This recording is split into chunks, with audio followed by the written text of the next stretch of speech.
Marinero, the Sick Podcast, football extravaganza. And joining me, your NFL fantasy football expert from the NFL Network, Adam Rank. What's going on? Oh my gosh, thank you so much for having me. Always a pleasure to be on with you. I do notice, though, that I used to be the closer. Now they're like the Dodgers rotation. I'm having to come in first, which is fine. I'm happy to do it, but and always to be in your presence is always a Thank you. You and I are both very happy to do this, and let's make everyone aware we do it primarily for the money. All right, so now that we got that out of the way, hey, you're in a very good mood. I thought you would be in not so good of a mood because last week your favorite team, the Chicago Bears, was on the losing end of things. How do you feel about Aaron Rodgers owning your team? Well, I hope he's moving us to Arlington Heights in a new facility some point in the future. But honestly, I think the best way to look at it was captured by Cole Kmet, who grew up as a Bears fan. So he's had to endure this along with us. And he understands, like, yeah, Aaron Rodgers definitely has a point. When you beat a team 22 out of 27 times, you definitely do have some bragging rights. And there's nothing that we can say about it until we go out there and start beating them. And honestly, like, I don't mind when a professional athlete says something like that. Like, have fun with it. James Jones, one of my colleagues, I would consider him a good friend. You know, we were joking around with it. And like, listen, I appreciate that as a fan, but you have to understand it's what makes it so enjoyable. In 2018, the Bears wrapped up the NFC North by beating the Green Bay Packers. Eddie Jackson intercepted Aaron Rodgers' pass. Khalil Mack sacked him without using his hands. Those type of things are more special because we hate Aaron Rodgers so much. So hopefully he sticks around long enough for Justin Fields to get the better of him at some point. And I think it's closer than a lot of people think. It's a Sick Podcast. The show is brought to you by Essentia, the world's only natural memory foam mattress. Go to myessentia.com/sickpod and use code SickPod for a free pillow with your purchase. Essentia, beyond organic sleep. If you were sleeping during that game between the Green Bay Packers and the Chicago Bears, what we're referring to is not only the Packers beating the Bears, but the camera zooming in on Aaron Rodgers, and you could see him and hear him say, "I still own you." And it made the rounds, by the way. And that's what we're talking about. A lot of people assumed that this could be Aaron Rodgers' final year with the Packers and or in the NFL. Based on some of the things he said over the past couple of weeks, it looks like he's still got some football left in him, huh? Oh, yeah. He's still definitely a good football player. And whether it's for the Green Bay Packers next season, if he moves on to be the quarterback of, let's say, the Pittsburgh Steelers or something like that, I don't know. I'm not going to try to predict the future right now. But yeah, he's still definitely a good player. We talk about Tom Brady playing well into his 40s, perhaps his 50s. Aaron Rodgers seems like that kind of person that's got a number of years left in him, as long as he has the motivation to go out there and lose in the NFC Championship game every year.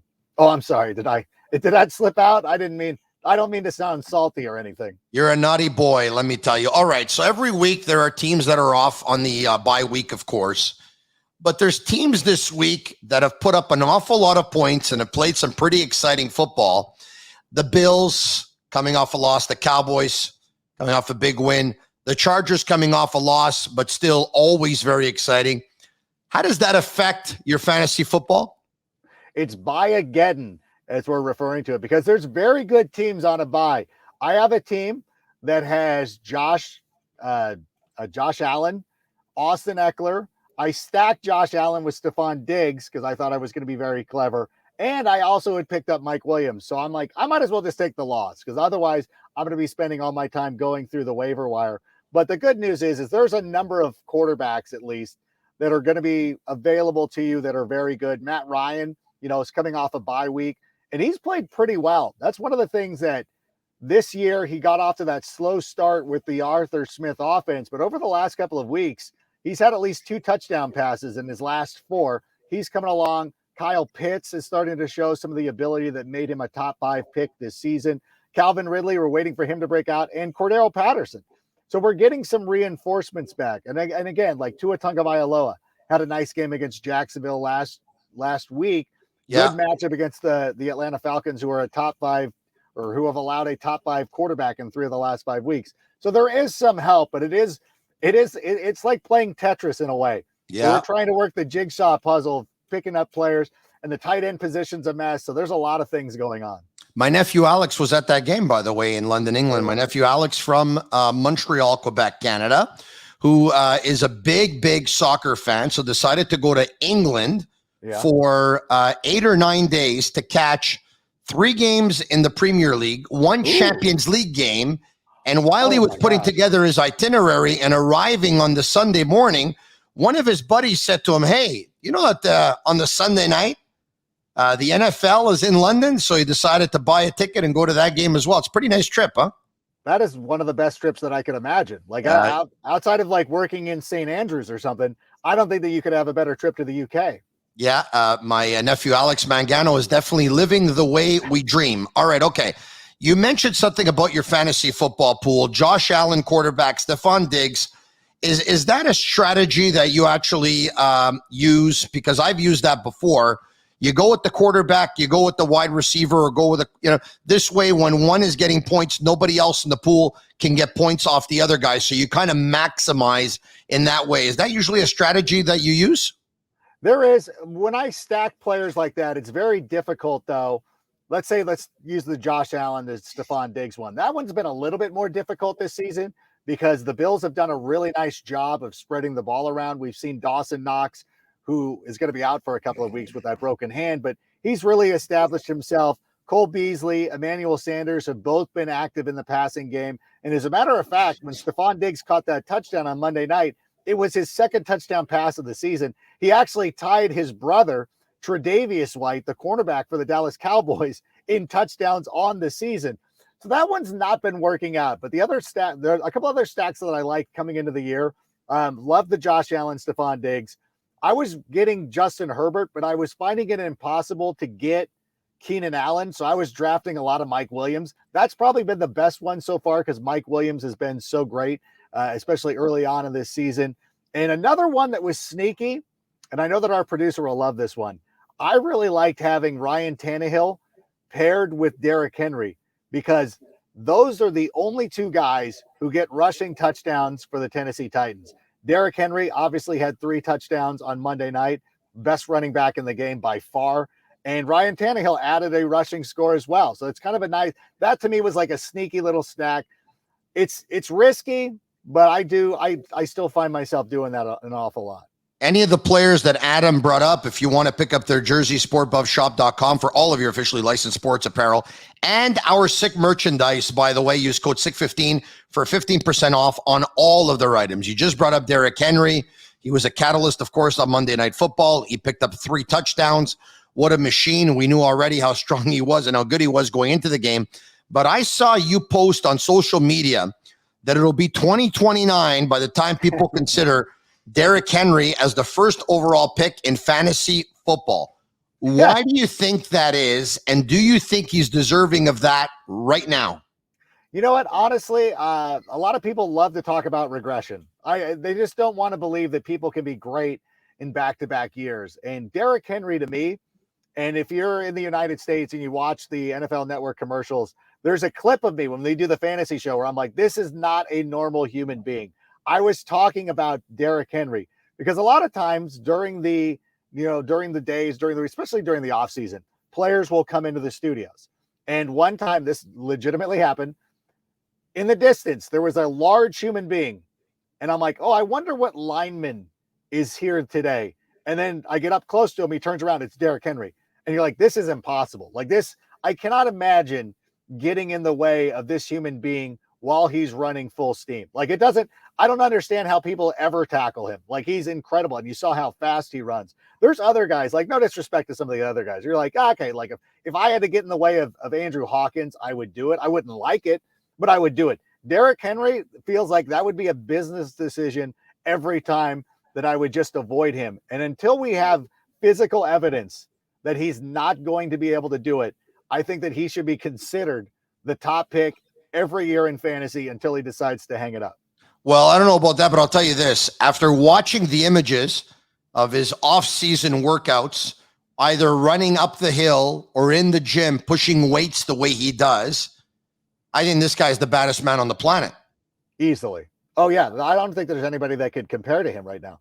Like He's such a phenomenal athlete. He can do it all. Like he could legit, like if he would have just like somebody could have made him a tackle. Like he could play offensive tackle. He could play defensive end. Like he could do a number of different things, but they're giving him the football and letting him run wild. And thankfully the Titans, and it was Arthur Smith who finally realized like, maybe we should just run him. Like, let's just, yeah, I know the NFL is a passing league and we like to throw it to these satellite backs who get out and like, no, we're just going to run it with Derrick Henry and we're going to be very successful with it.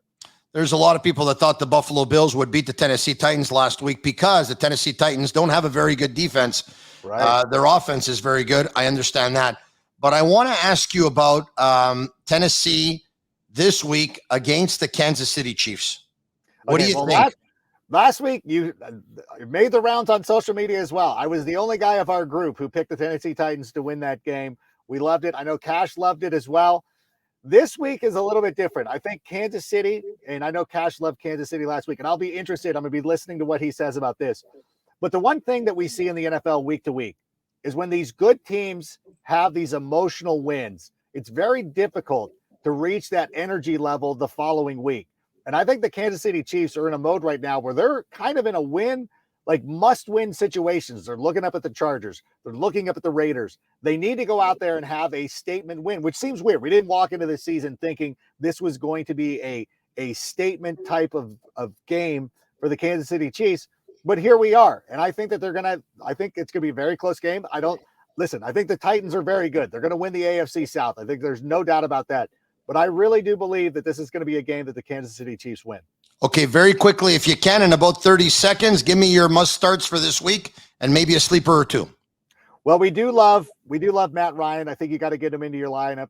Tua Tagovailoa needs to play. Derek Carr is also another quarterback you need to get into your lineups, but that also means your sleeper is going to be Henry Ruggs. They're really starting to go vertical with him, so get him into your lineups. We love Darrell Henderson, Damian Harris are good ones. And I had another one and I lost it. I'm so sorry. I'm losing my mind. I think Cole Kmet is actually a pretty good sleeper tight end. I know a lot of people need tight end help this week. So Cole Kmet, I'm a homer. It's going to be my homer pick of the week. Talk to you again next week. Let's go to Ian Rapoport. Cheers, bud. Word on the street with Rap Sheet. Premier insiders in the game from the NFL Network. Ian Rapoport. Hello. What's up, man? I'm trying to center myself up in this screen, huh? No, it's all good. It's all good. I want to start with Baker Mayfield. Does he need surgery? Is his season over? Season is not over, but he does need surgery. So here's where it stands. He has a fully torn labrum on his left side.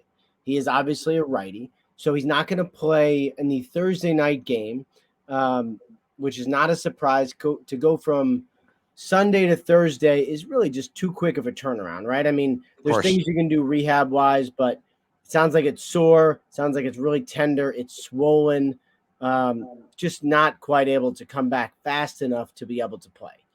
The hope is he's able to play 9 days from now in their next game.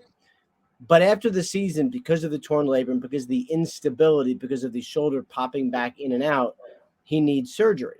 Now, the hope is that he can play through the season. That is what everybody wants. That is the goal. But I couldn't guarantee it because what if he takes another hit, the shoulder pops back out? Like, you only get so many times to do it before you have to address it right away. Of course. So it's certainly something to watch going forward. From one injury to another, Julio Jones left the Monday Nighter. What's his status?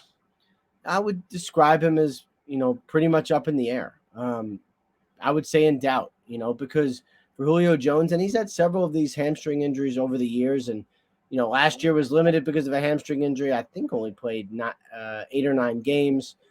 This year it's been missed a couple games because of a hamstring injury. There's no doubt about it. When Julio Jones plays, the Tennessee Titans are very good.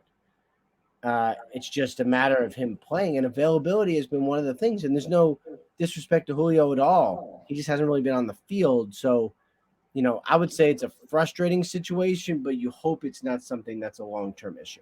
Stephon Gilmore has been practicing with the Panthers. Is he expected to play? I think the hope is if he comes back okay and keeps improving, that he will play some this week. I don't know that it's going to be a lot, but I think some. And, the main thing is, can he do back-to-back days? Can he practice Wednesday, practice Thursday, not be too sore Friday, get to a point where you can play on Sunday? If he can do that, then he's fine. But remember, they traded for him, and obviously he passed the physical, but they traded for him not fully knowing what his quad was going to be like. You can't give him a physical before you execute the trade, right? So I think he's going to be okay, but there's no guarantees, and it's probably going to be a little bit of a work in progress just physically going forward for him. The Deshaun Watson trade rumors are heating up.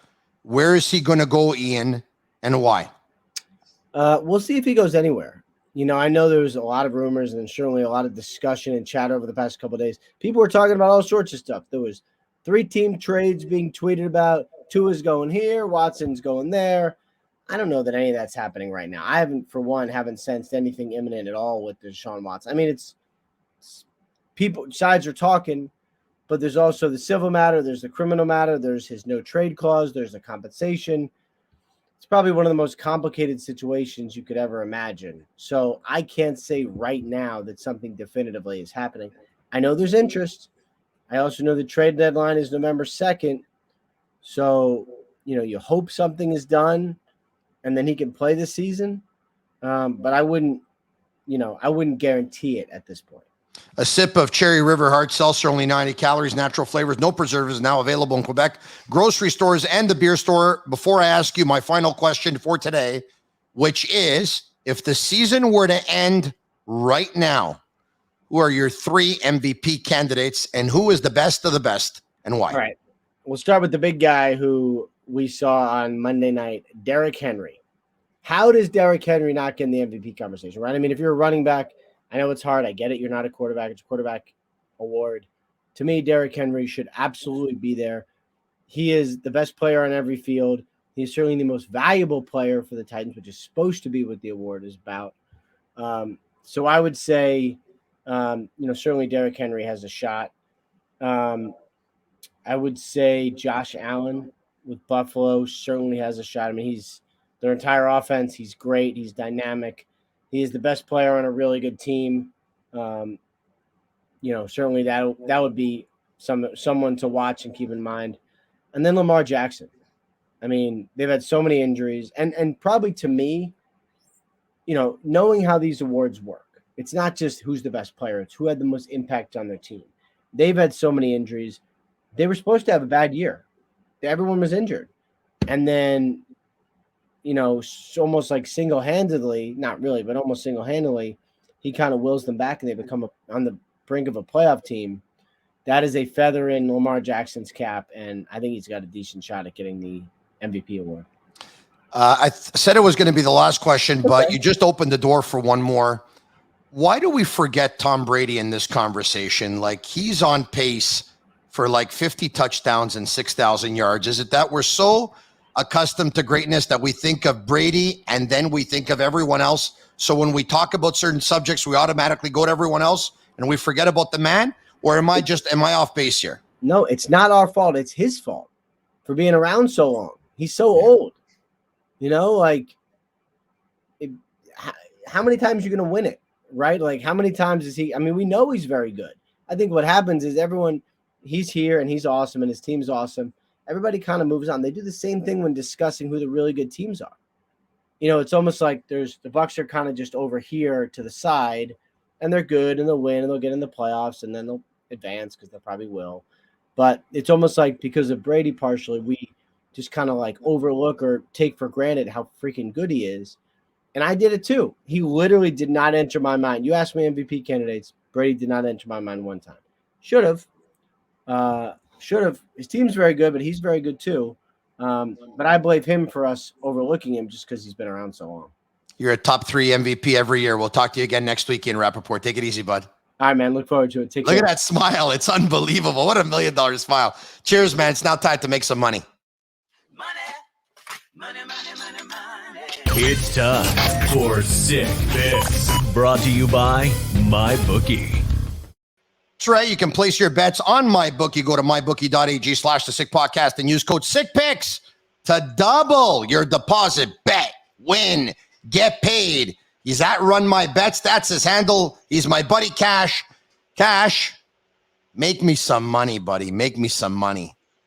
What's happening, guys? Look, a lot of you guys have been reaching out after the shows and stuff. I really appreciate that, asking me for picks, all that stuff. What I've been getting asked a lot for, Tony, I've been getting asked for parlays. I don't throw out that many parlays on the show. Maybe I should start. Look, I got a parlay for you guys, a hell of a good parlay for you guys this week, guys. Patriots, Packers, money line parlay. Oh, Tony's bringing up the cash. Look, $200 I just saw right there, 220. I want you guys to throw something like that down on this money line parlay. Guys, Patriots, Packers, I don't see a way either of these teams lose outright. They're playing against Washington and they're playing against the Texans. Guys, these games can get ugly. Get me that money line parlay. Now, Adam was talking about the Chiefs this week. Chiefs -5.5. Lines hovering between -5, -6. My number's about 7. Guys, I like the Titans for one simple reason. It was a fade spot for the Buffalo Bills. The Bills just came off their Super Bowl game of the regular season where they beat the Chiefs. The Titans are on a high. The spot is on the Chiefs. The Chiefs are playing for their lives right now, guys. The record isn't that great. The division is catching up with them. They got to win games now. I sent out a betting alert last week on the Chiefs, guys. I gave you guys a little hint. The Chiefs last week against the Washington football team was one of my biggest picks. It's going to be one of my biggest picks this week too. Chiefs -5. Get that booked up. One last thing for you guys. I'm sprinkling you guys with some gold this week. The Baltimore Ravens are legit. I liked what Ian Rapoport said about Lamar Jackson. I want everyone to put a futures ticket on the Ravens to win the Super Bowl. You're getting it at a 10-1. Does that mean they're going to win the Super Bowl? Not necessarily, but if they do get a bye in the AFC, you can hedge yourself on every single game they play and guarantee a profit. I like them to win the Super Bowl, and I like them -6.5 against the Bengals this week. Get me the Ravens, guys, -6.5. I like them in a blowout spot. I like the Chiefs, and I like the Patriots and the Packers parlay. Get all that stuff booked up. I'm looking to sweep this week. This guy's the best. He carries 10 G's in his pocket every day. I have about $350, the most I've ever had in my life. Those picks that you just gave, I put 2 units on one, 3 units on the other, and 3 units again on the other. There you have it. He's my buddy Cash. Follow his picks at Marinero, the Sick Podcast. Enjoy your football. Salute.